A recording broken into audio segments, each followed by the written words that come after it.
Do you um, think that people develop their coping skills or communication skills through trial by fire? I have very much what I believe is extreme EQ.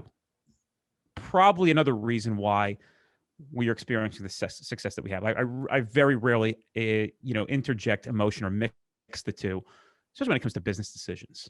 Mm-hmm. I often think of, did my life experiences get me to this point?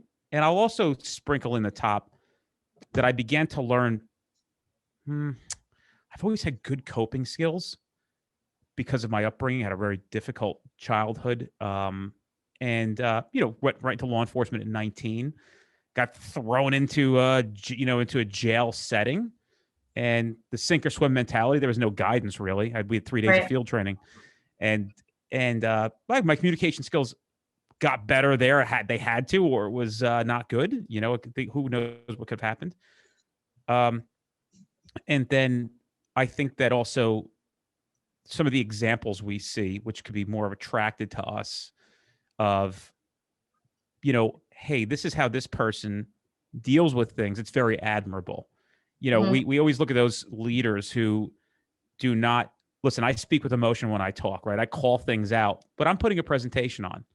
I'm controlling the room through emotions. I want to get people to feel what I feel and the passion in my heart. I try to tell people, don't Best get way to confused. learn. Yeah. Yeah. Don't get confused with my humility and my communication skills. Once somebody asks a question, I dial it down 20 notches and we go into a one-on-one conversation with respect on both sides. I feel like I have learned that from watching others be that way or behaving that way towards me. And I've been very turned off on those who don't communicate that way.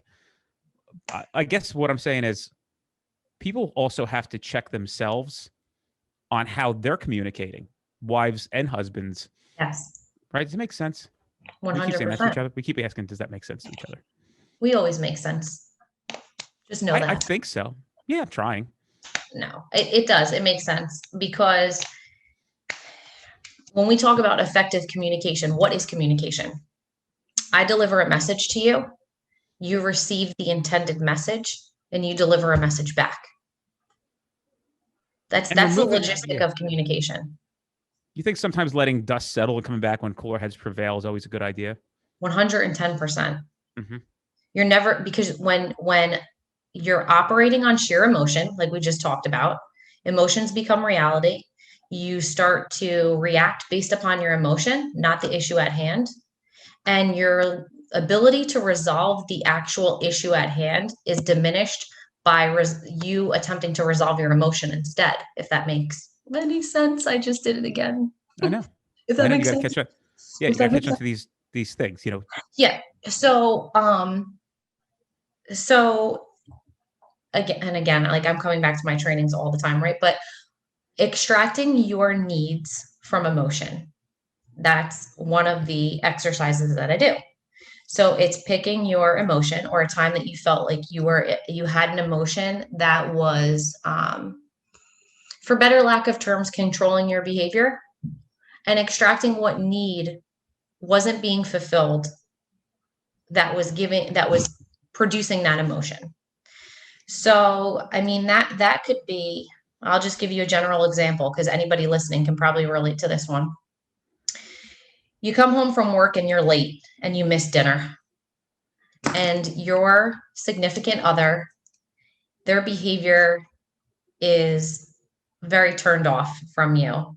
You could tell something's wrong. They're pissed off. They're not making eye contact with you. They're cleaning up.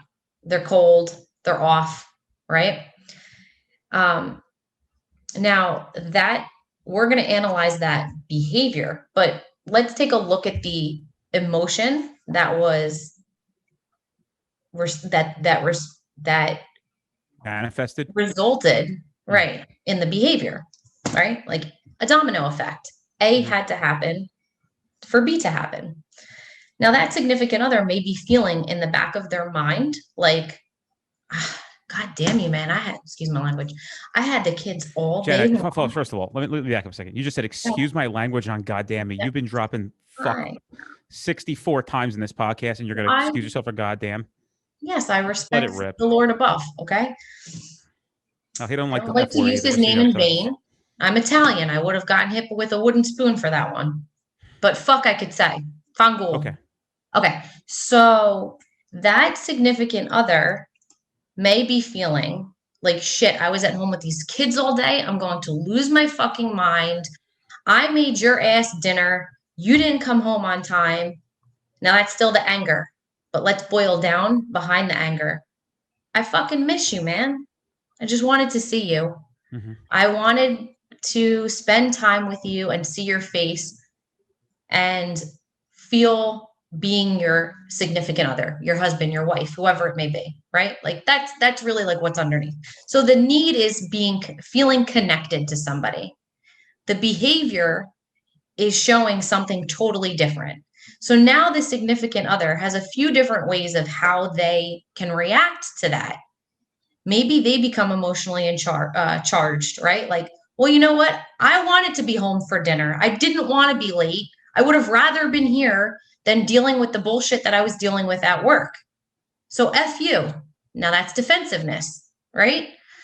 So, and then that contributes to the trickle down effect. Now we're all just responding to each other based upon emotion. Where is that going to get us in this context?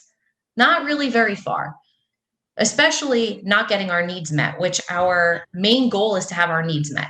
So this significant other, if they were looking at it from this context, I just behaved in a way that actually worked against me having my needs met. And if you reframe it in a way like that, to people, they might be actually be able to step back and be like, oh wow, damn, why would I do that? Why would I behave in a way that's going to cause my needs to either not be met or a delay in getting them met?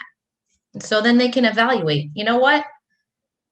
I can choose to act differently. I can go up and I can give my husband a kiss and say, you know what?